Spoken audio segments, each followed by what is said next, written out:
समप्रभ निर्विघ्नं कुरु मे देव सर्वकार्येषु सर्वदा।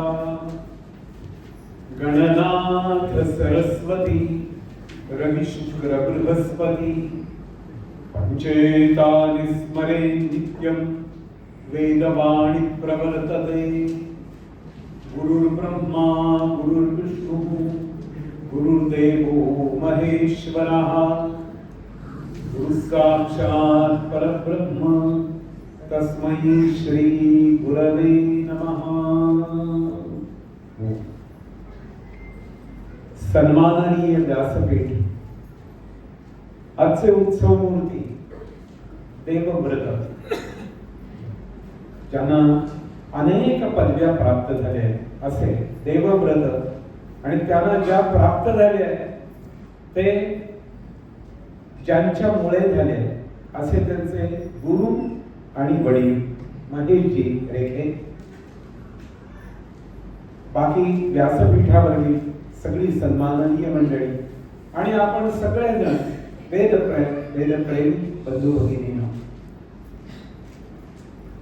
आजचा दिवस थोडा छान आहे, खूप चांगला आहे.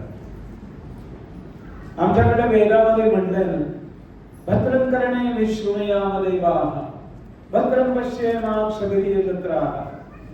काय काहीतरी चांगलं कानावर ऐकू यावं. भद्रं कर्णे विष्णुयाम, चांगलं काहीतरी बघायला मिळावं. आज दोन्ही होते बरं, म्हणजे कानावरही काही चांगलं पडतंय आणि बघायला प्रत्यक्ष वेद पुरुषाचा सन्मान आपण करतो आहोत. आणि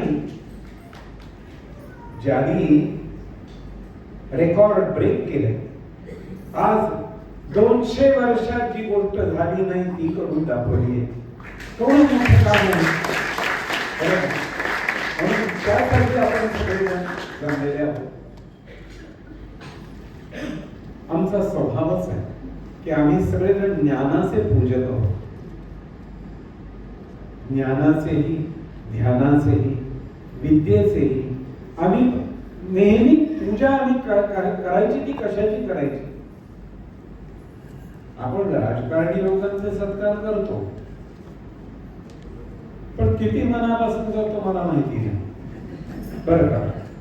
पण हे जे आहे हे खरं म्हणजे 52 कशी सोनं म्हणतात ना का, आणि ते मऊ असतं सोनं, बाकीचं सगळं हार्ड असतं बरं का. डिस्क सुद्धा हार्ड असतात, पण इथे हे सगळं कसं आहे, मऊ लोण्याहून असं हे वेद विश्व आहे. आणि त्याचा आपण थोडक्यात परिचय करून घेऊया. अरे हे वेद म्हणजे काय आहे?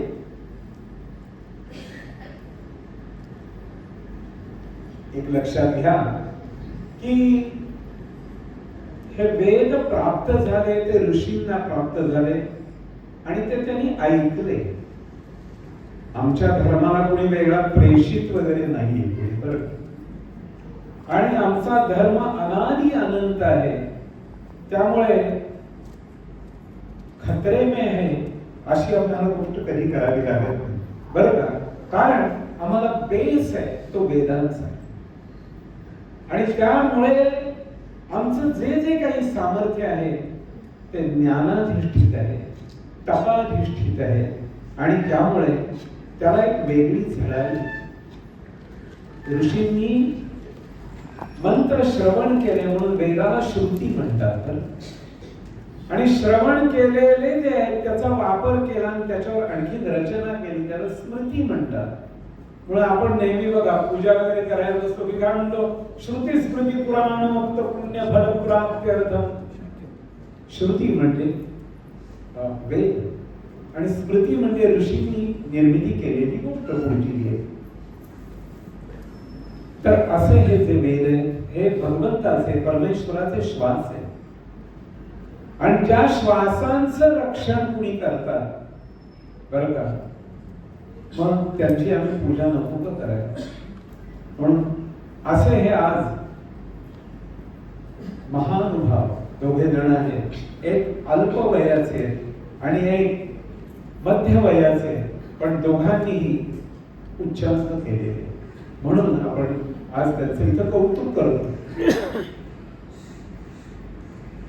आपल्याला सगळ्यांनाच माहिती वेद 4 ऋग्वेद, यजुर्वेद, सामवेद, अथर्ववेद हे भाग व्यासांनी केले म्हणून त्यांना वेदव्यास ही उपाधी लागली.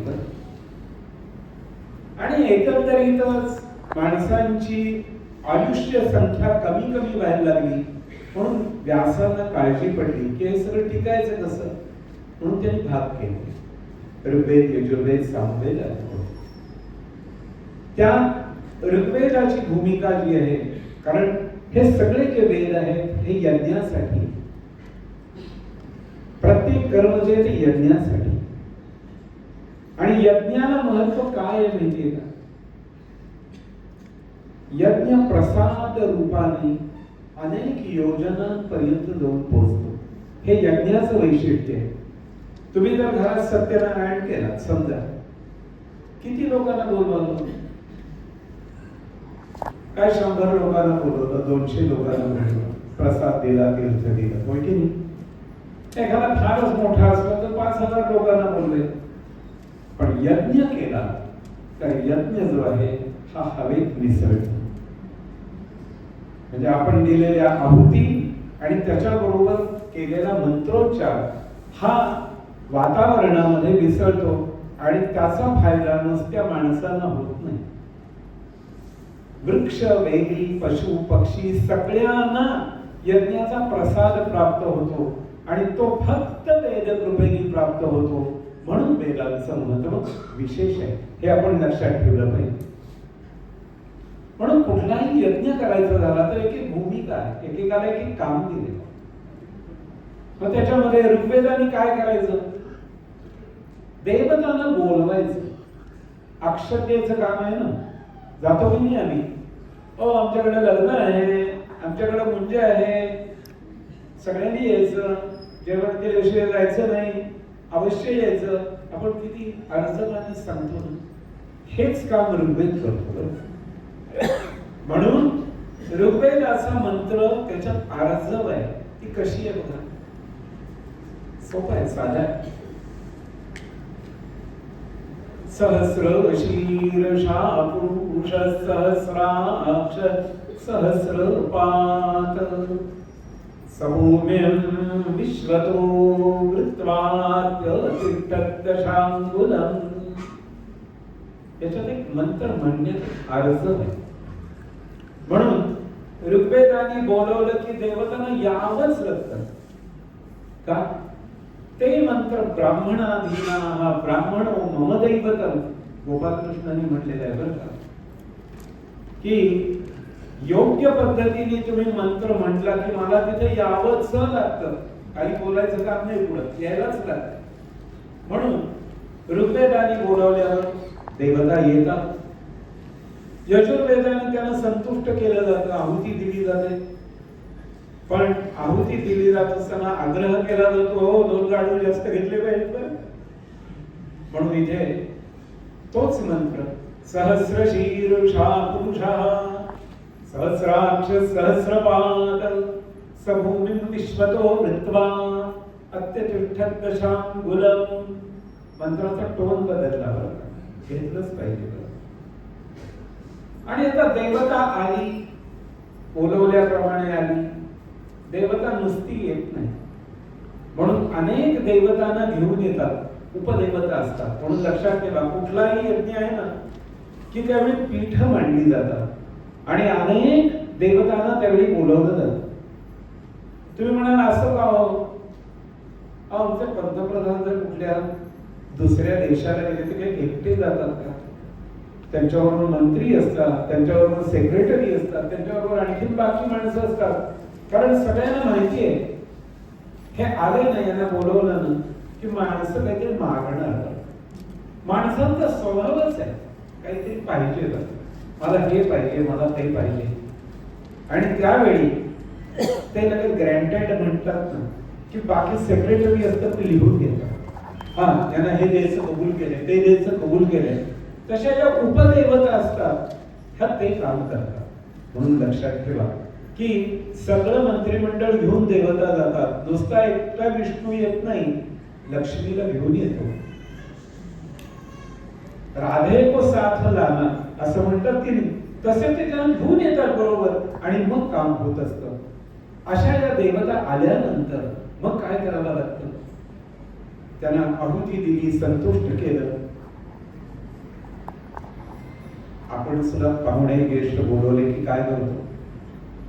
या बसा सगळं म्हणतो, काय सरबत देतो, चहा पाणी देतो, जेवण देतो, आणि ते झाल्यानंतर काहीतरी एंटरटेनमेंट असते की गाणं बिणं ते असतं की नाही.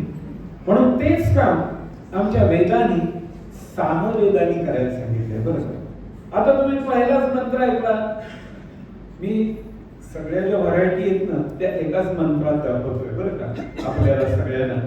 पण त्याच्यामध्ये ऋग्वेदाने म्हणताना त्याच्यात अर्ज होती, यजुर्वेदाने म्हणताना आदेशात्मक होतं, तुम्ही घेतलंच पाहिजे अशी गोष्ट होती. आणि आता सामवेदाने म्हणताना त्याच्यात गाणं आलं, कारण सामवेदाचा उपवेद गांधर्व वेद आहे.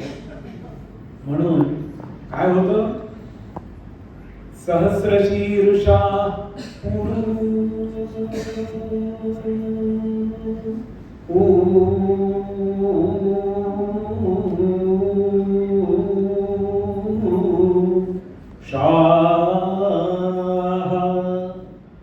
सहस्राक्ष हस्रा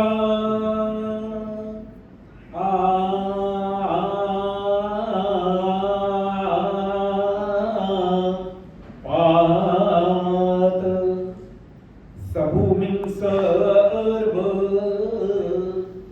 तोगा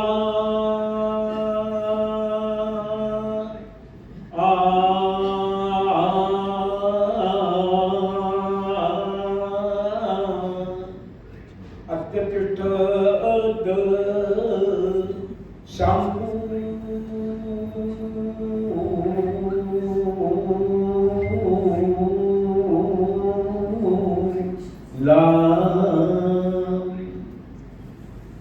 म्हणजे अशा पद्धतीने वेद मंत्रांनी आपण काय करतो? आलेल्या देवतेला संतुष्ट करतो, स्तुती करतो. आणि अथर्व वेदांनी हे सगळं जे काही चाललंय हे व्यवस्थित चाललंय की नाही याच्याकडे लक्ष दिलं जातं. व्यवस्थापन हे अथर्व वेदाचं काम आहे. आणि अथर्ववेद ऋग्वेदाप्रमाणे साधारण म्हटलं जातं. थोडक्यात हे असं वेद मंत्रांचं शब्द ब्रह्म आहे, खूप मोठं आहे.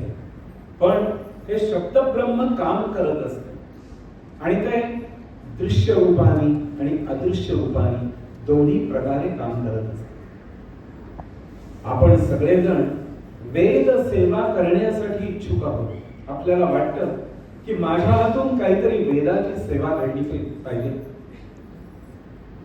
आणि सहज लक्ष गेलं बघा मागल्या बाजूला वेदांचे जे बघा चित्र लावलेली आहे की नाही, आणि त्याच्यामध्ये प्रत्येक वेदाचं एक वैशिष्ट्य दाखवलेलं आहे बघा. त्याच्यात ऋग्वेद जे आहे तो ऋग्वेद स्वरूप आहे, गर्दभ स्वरूप दाखवलं आहे. मुद्दाम बघा तुमच्या आमच्या मनातील गाणं आम्ही कोणालाही म्हणतो आज गाढवासारखं वागू नको म्हणून असं म्हणतो की नाही.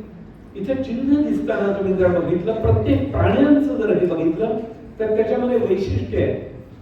आणि ऋग्वेदाचं स्वरूप देताना गर्दभ स्वरूप दाखवलंय. तर मुद्दाम लक्षात ठेवा, आपण कुणालाही काहीही म्हणतो पण गर्दभाच्या मध्ये इथे असणारे गुण घ्यायचे असतात. प्रत्येक ठिकाणी आपण गुणग्राहक व्हायचं असतं, लक्षात ठेवा.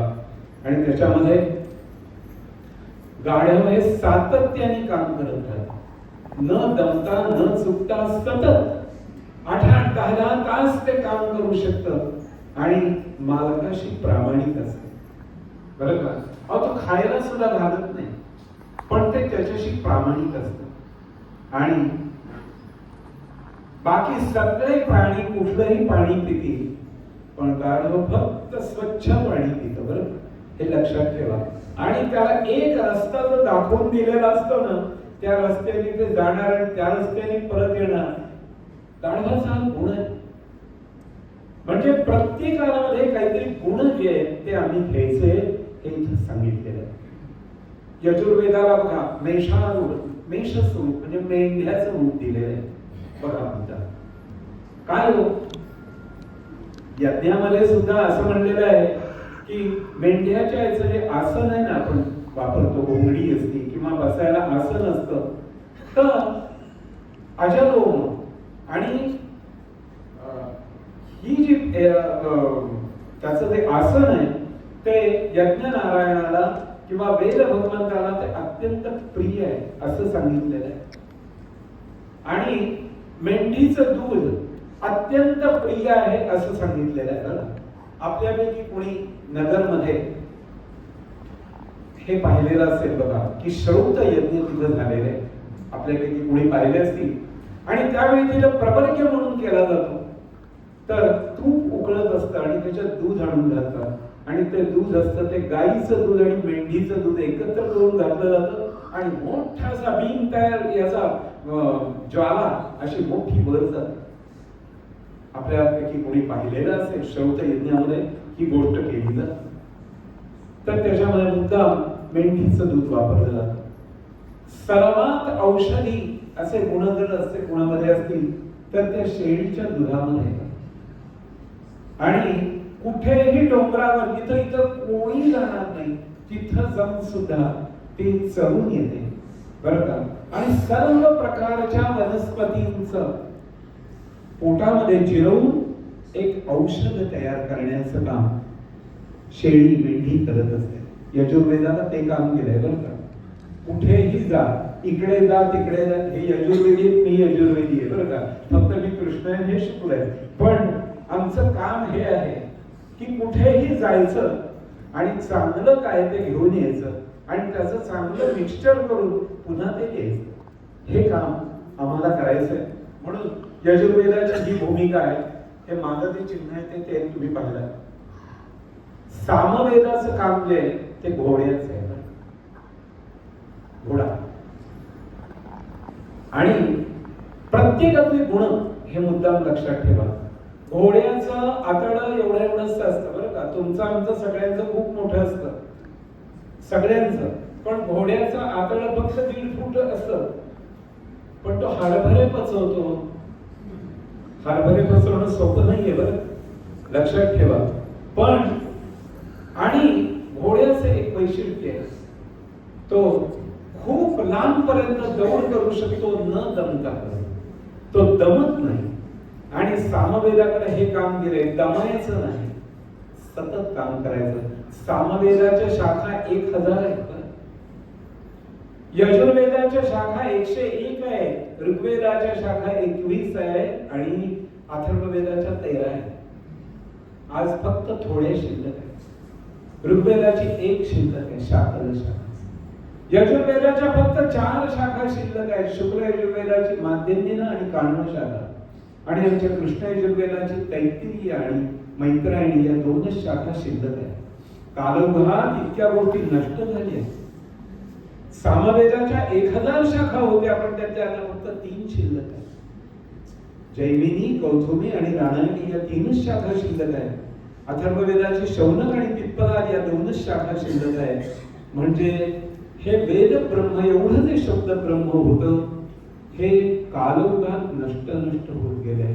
म्हणून माझी जबाबदारी काय आहे तर निदान आहे त्याची टीका आणि पुढल्या संपूर्ण काळामध्ये त्याचा आम्हाला उत्तम उपयोग करून घेता यावा एवढाच भाग या वेद वाङ्मयामध्ये किंवा वेदाच्या याच्यामध्ये ही गोष्ट आहे.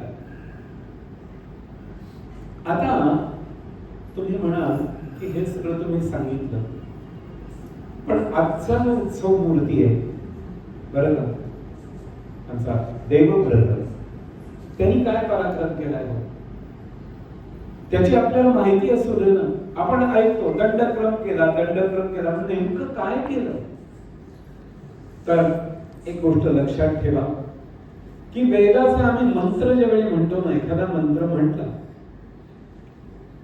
सगळ्यांना परिचित असणारा मंत्र यज्ञेन यज्ञमजयन्त देवाः तानि धर्माणि प्रथमान्यासन्. किंवा दुसरा सांगतो सगळ्यांना परिचित असणारा गणानां त्वा गणपतिं हवामहे कविं कवीनाम् उपमश्रवस्तमम् ज्येष्ठराजं ब्रह्मणस्पत आनश्रीन्वन्नोतिभिस्सीदसादनम्. आपण सगळेजण म्हणतो ऐकतो, हा गणपतीचा मंत्र आपण ऐकतो, पण हा मंत्र जो मूळ म्हटला जातो याला म्हणतात संहिता. मूळ मंत्र म्हणला त्याला म्हणतात संहिता. तसे आपण सगळेजण म्हणतो ऐकतो, पण या मंत्रावर विशेष काम जे केलं जातं, संस्करण विषयी जी केली जातात, त्यामुळे त्या मंत्राची पॉवर वाढते, ताकद वाढते. बरं, म्हणजे कशी वाढती? तर मूळ मंत्र आहे गणानां त्वा गणपतिं, तुम्हाला माहिती. आता याचे तुकडे केले. गणानां त्वा गणपतिमिति गणपतिं हवामहे कविं कवीनाम् उपमश्रवस्तममित्युपमश्रवः तमम् ज्येष्ठराजमिति ज्येष्ठराजं ब्रह्मणः पतेः एति नः शृण्वन् ऊतिभिर्द्युतिभिः सीदा सादनम्. याला काय म्हणतात? पदपाठ.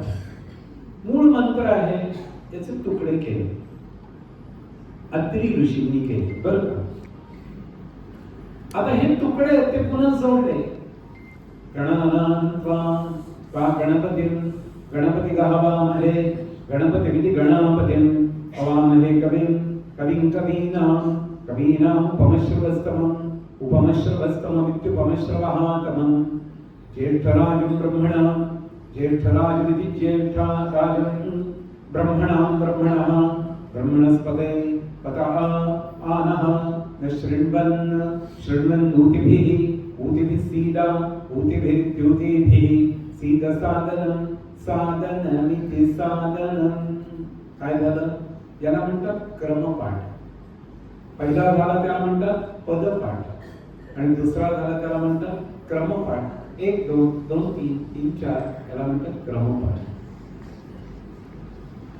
वेद मंत्रांवर तपश्चर्या करणं हा जो प्रकार आहे, हा काय केला जातो? तर त्याच्याकरता एकूण 8 विकृती आहेत. जटा माला शिखा रेखा ध्वजो दंडो रथो घना, असे 8 प्रकारची संस्करण त्याच्यावर केली जातात. किंवा त्याला आभरण असे म्हणायला हरकत नाही. अलंकार चढवले, शब्दांचे शब्दांवर अलंकार चढवले. मूर्ती हिरण्मय आहे आणि त्याच्यावर हिरण्याचे म्हणजे सोन्याचे दागिने सोन्याच्याच मूर्तीवर घातले, तशी ही क्रिया आहे. आता हे कसे होतात? तर त्याच्यामध्ये असं आहे, तुम्हाला आमच्या या वैदिक विश्वामध्ये सर्वोच्च पदवी म्हणजे घनपाठी. हे दोघे घनपाठी आहेत. आणि विशेष त्यांनी दंडक्रम केलेला आहे, म्हणून ते आणखी वैशिष्ट्य आहे. घनपाठाचं वैशिष्ट्य फक्त लक्षात घ्या, संगीत आहे, आपण गाणी म्हणतो, पण त्याला नोटेशन असतं की त्याच्यामध्ये सारे गम पध निसा ही काय झाली? ही संहिता झाली. पण त्याच्यावर अलंकार चढवले, सासा रे रे ग ग म म प प ध ध नि नि सा सा, काय केले? अलंकार केला. सारे सारे ग रे ग रे ग म ग म ग म प म प म प, हे अलंकार केले. बरं का? सागर रे मग, बरं का? हे सगळे जे अलंकार आहे, असेच अलंकार वेदामध्ये मंत्रांवर चढवलेले आहेत, आणि त्यालाच म्हणतात हे सगळी जी विकृती किंवा विशेष कृती असं म्हटलं जातं. तर याच्यामध्ये घनपाठ म्हणजे हे कसं होतं बघा, परिचित आहे, सगळ्यांना माहिती आहे. पण आता गंमत आपण कशी होती ते बघूया. 1 2 2 1 1 2 3 3 2 1 1 2 3 या प्रकारे ही पद लावत जाईल. बरं का? गणानां त्वा गणपतिं त्वा गणानां त्वा गणपतिं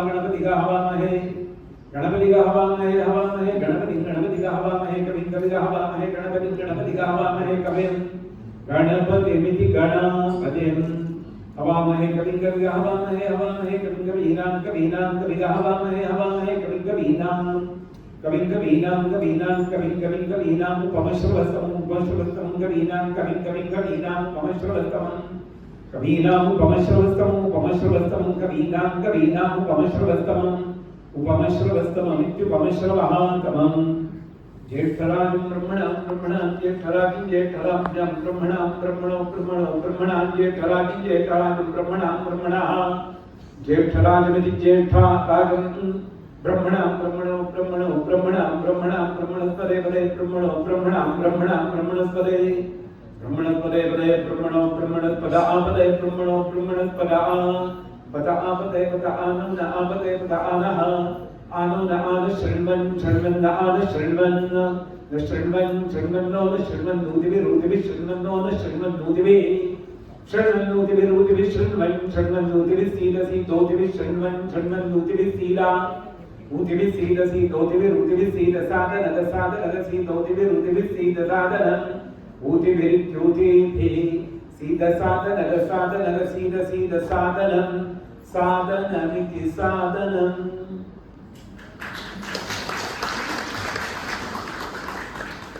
हे काय झालं? त्या मंत्राची पॉवर वाढली. मूळ मंत्र जो होता तो संहिता होता. त्याच्यावर पद क्रम जटा गण सगळं करून काय केलं? त्याची पॉवर वाढवली. आता ही किती वाढती माहितीये का? याच्यात एक पद 13 वेळा येतं. हे सगळं जे केलं ना त्याच्यात 13 वेळा एक पद येतं. आता तुम्ही मला सांगा, यांनी मी आता हा एक मंत्र म्हणून दाखवला. आज 2000 मंत्र म्हणतो. बरोबर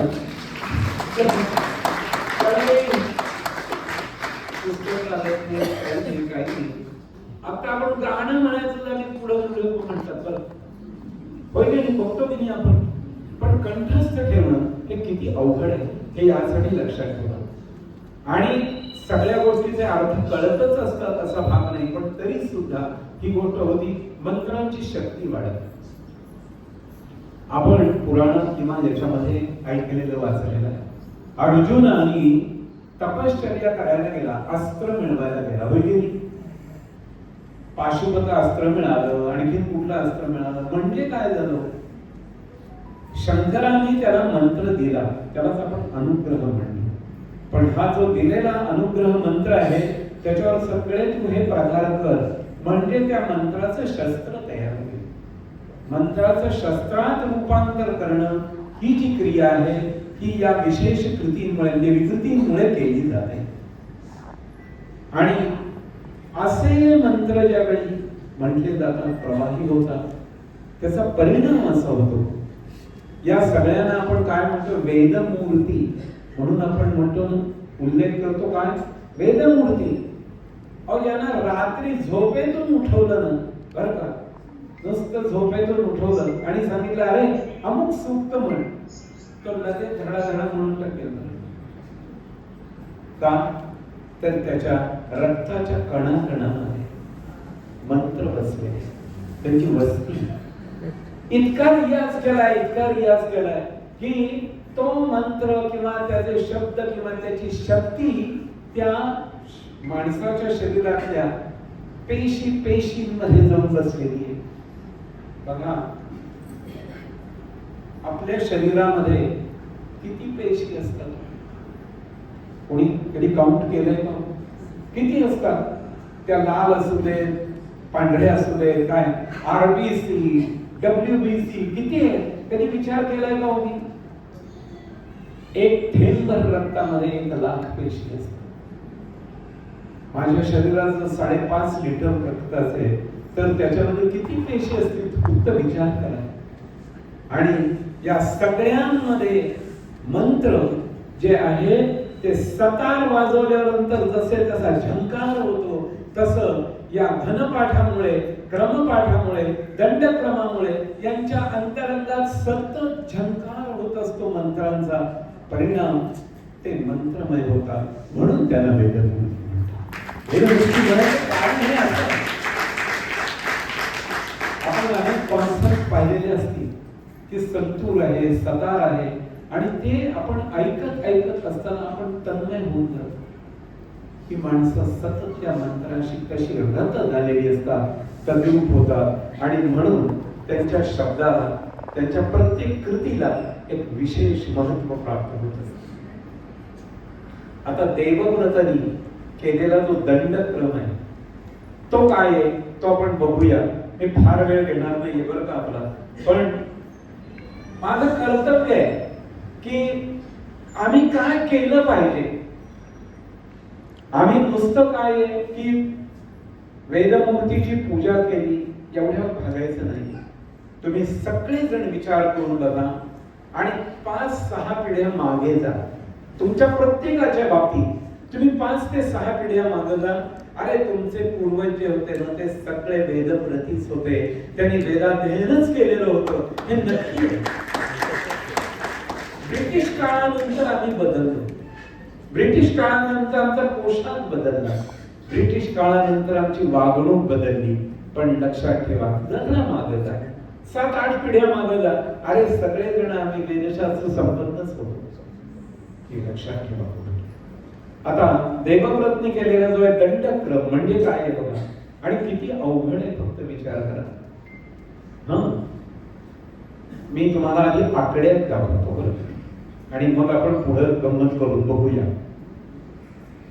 1 2 2 1 1 2 2 3 3 2 1 1 2 2 3 3 4 4 3 2 1 1 2 2 3 3 4 4 5 5 4 3 2 1 1 2 2 3 3 4 4 5 5 6 6 5 4 3 2 1 उलट असे यायचं बरं का. आम्ही असं ऐकलंय की उलट चाललं ना की ब्लड प्रेशर कमी होतं, किंवा उलट चाललं जर तर डायबिटीस सुद्धा कमी होतो असं म्हणतात बरं का. बघावं चालू, हरकत नाही. आधी सरळ चालायचं आणि मग उलट चालायचं, ही गोष्ट आहे. पण हा देवव्रत काय करत होता माहितीये का, मी आता सांगितलेली ही जी गोष्ट आहे, अशी 20 पद, अशी 25 पद असा तो चालत जायचा आणि धाडा धाडा धाडा उलटा पळत येत. आणि त्याचा रेकॉर्ड त्यांच्यामध्ये एक गोष्ट आहे रुद्रामधला मंत्र असा एक इतका मोठा होता की त्याच्यामध्ये 195 पद होती. आणि या पद्धतीने घालत घालत तो गेला आणि जो परत पळत आलाय त्याचे ते इथे ते परीक्षक होते किंवा ते पाहत होते, गढीकर म्हणून. अवाक झाला माणूस, अरे माझं पोथीवर नाही लक्ष पडणार, पण हा मागा असा आलाय बरं का. म्हणून आपण म्हणतो ना पाठीला सुद्धा डोळे येतात, ही क्रिया त्याच्यामध्ये घडू शकते आणि तशी झाली. तर आता मी तुम्हाला सांगतो, आपण सगळेजण दंडक्रम करूया बरं का. सगळ्यांना माहिती असणारी गंमत करूया बरं का. पद म्हणून पहिलं पद मी घेतलं गणेश, गणेश. दुसरं पद घेतलं गजानन, गणेश गजानन गणेश. तिसरं पद घेतलं शंकर. तुम्ही लक्षात ठेवा बरं का, माझ्या लक्षात राहणार नाही, माझं वय झालंय बरं का. पण मी एक सांगतो गोष्ट. आता गणेश गजानन, गजानन शंकर, शंकर गजानन गणेश, गणेश गजानन शंकर महादेव, महादेव शंकर गजानन गणेश, गणेश गजानन, गजानन शंकर, शंकर महादेव, महादेव सूर्य, सूर्य महादेव शंकर गजानन गणेश. आता आपण 5-6च केलं, 5-6च. यांनी कितीच केलं तर 195 पदांचं केलं तर.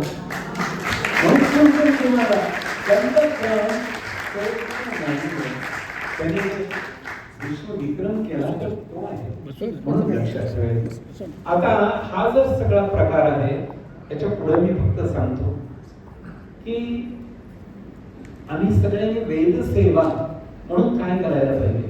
आज आपण जी करतोय ती उत्तमच आहे, पण आणखीन आम्हाला वेद सेवा वाढवायला पाहिजे.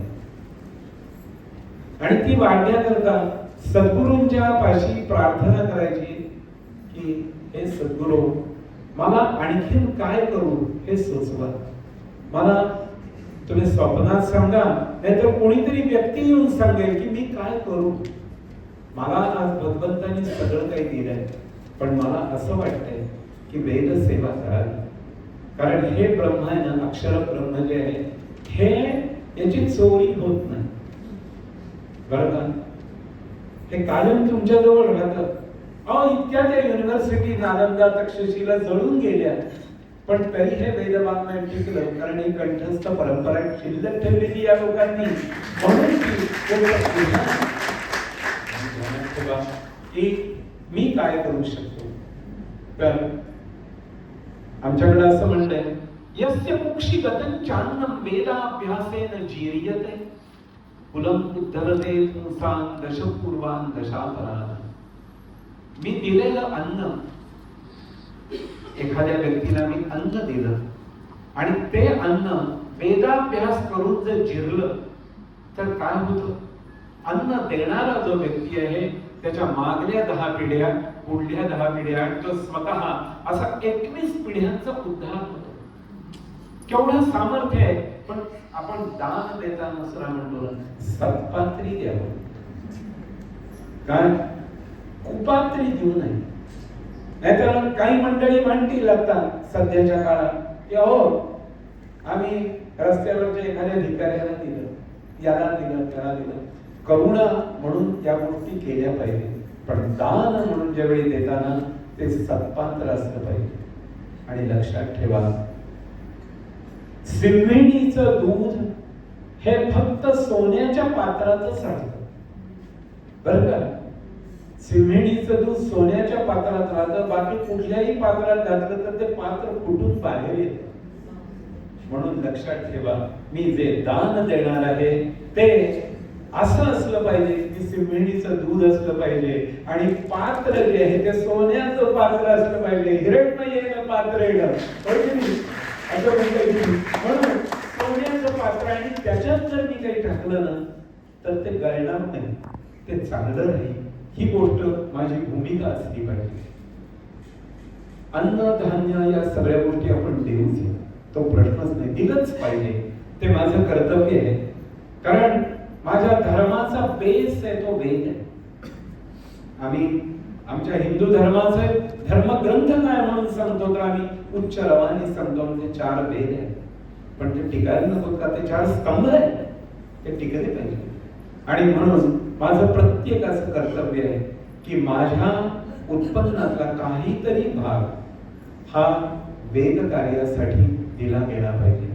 आणि तोच ज्यावेळी दिला जातो त्यावेळी काय होतं तर आपोआप माझं घर जे आहे प्रसन्न राहतं, आनंदी राहतं. आणखी मी काय वेदसेवा केली पाहिजे. तामिळनाडूमध्ये आजही घरात मुंज ठेवली, घरात लग्न ठेवलं, घरात बारसं असलं, नवीन कोणी जन्माला आलं, कोणचाही 60 शांत आहे, 75 आहे, 80 आहे, वास्तुशांत आहे, घरात काहीही विशेष व्हायचं असेल झालं तर तिथं घरात वेद पारायण करतात. लक्षात ठेवा, मुद्दाम ध्यानात ठेवा. मग मी वेद कार्य असं कसं करू शकतो. गुरुजी आमच्याकडे तुम्ही वेद पारायण करता, मग संपूर्ण वेद पारायण करायला कदाचित 7 दिवस लागत असतील, पण तुम्हाला तेवढं नाहीये.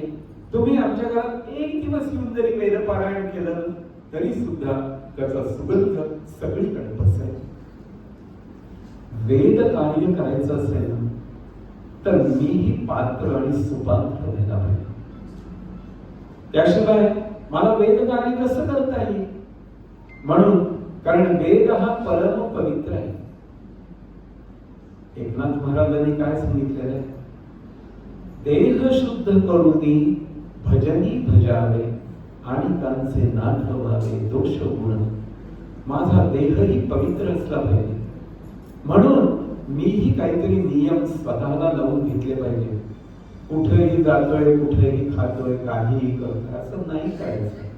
आपण आम्हाला स्वतःला काहीतरी नियमात बांधून घेता आलं पाहिजे. ही क्रिया पहिली आहे. मी पवित्र होणं अत्यावश्यक आहे, ही गोष्ट केली पाहिजे. आणि त्याचबरोबर वेद कार्य करण्यासाठी मला सद्बुद्धी प्राप्त व्हावी म्हणून निश्चित वेळेला रोज मी संध्या केली पाहिजे. संधी कालातलं कृत्य म्हणजे संध्या आहे बरं का. आणि तिथूनच संधी साधू शब्द आलाय बरं. योग्य वेळ जेव्हा साधता येते ना तो संधी साधू. बघा स्टेज तयार आहे, सगळं आहे, सगळं आहे, अचानक कोणीतरी येतो, मी 2 मिनिटं बोलतो, त्याला संधी साधू म्हणतात. तसं आपण रोज नेहमी सगळ्या पुरुषांना मी एक विनंती करतो आणि सगळ्यांना संध्या करता येते बरं. तुम्ही कुणीतरी म्हणाल ना की नाही माझी म्हणजे नाही झालेली, करा कुठल्याही वेळात करा, पण निदान काम करा. संध्या, संधी म्हणजे काय, संध्या म्हणजे काय? अरे दिसणाऱ्या देवाची आराधना करा, दिसणाऱ्या देवाची आराधना करा. रोज दिसतोय ना, अहो तो कधीच मावळत नाही, कधीच उगवत नाही बरं का, तो कायम आहे. इथं मावळल्यासारखा वाटला तरी अमेरिकेत दिसतो त्यावेळी, म्हणजे तो कायम आहे. दिनकर म्हणतात त्याला, प्रभाकर म्हणतात. म्हणून आणि सूर्याची कृपा झाली की काय मिळतं?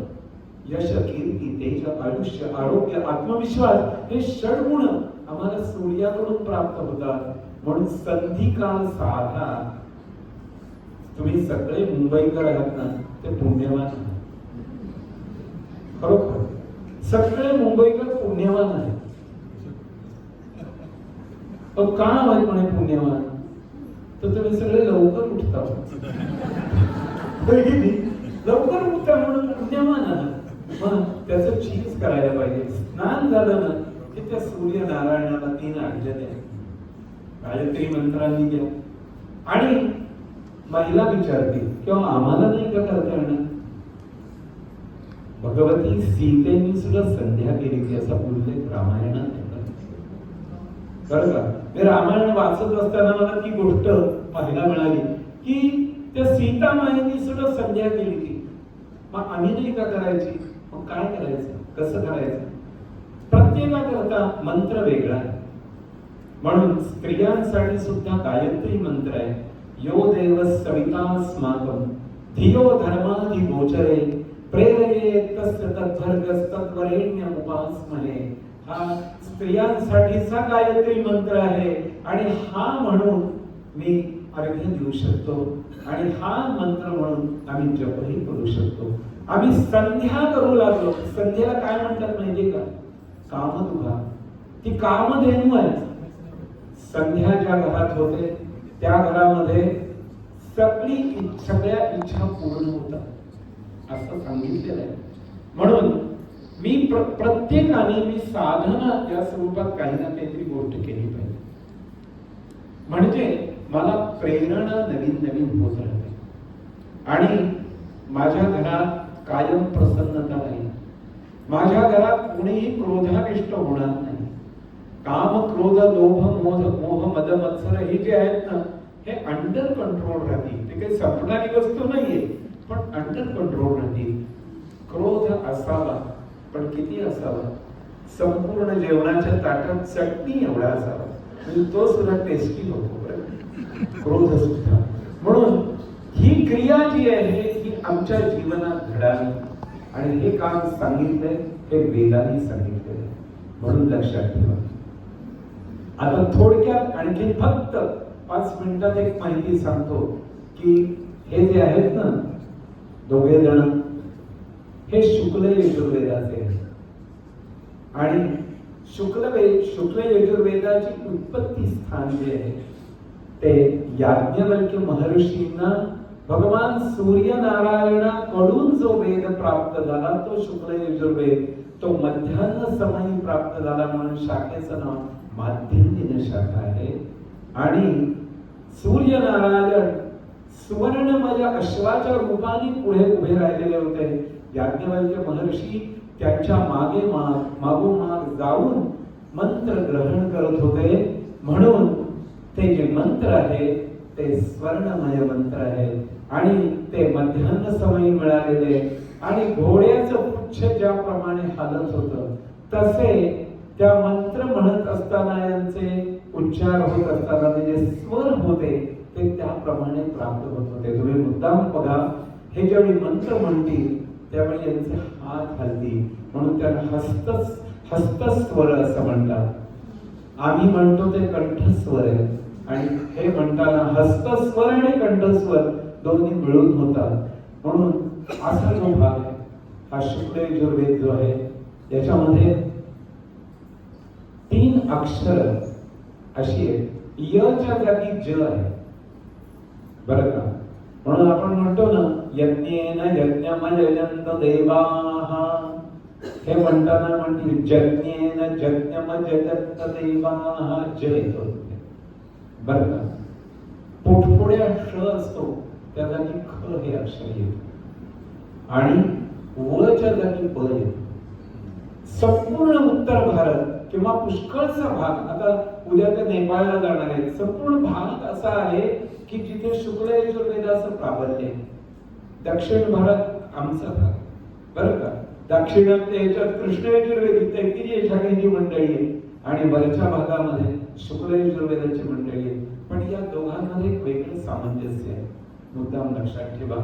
आणि हे जे मंत्र म्हणतात त्याच्यामध्ये ही जी अक्षर आहे यच्या जागी ज, म्हणून उत्तर भारतात सगळेजण जमुना केती, यमुना म्हणायला पाहिजे की नाही. मत जय राधे जमुना केती, जमुना येणार की नाही तिथे बरं का.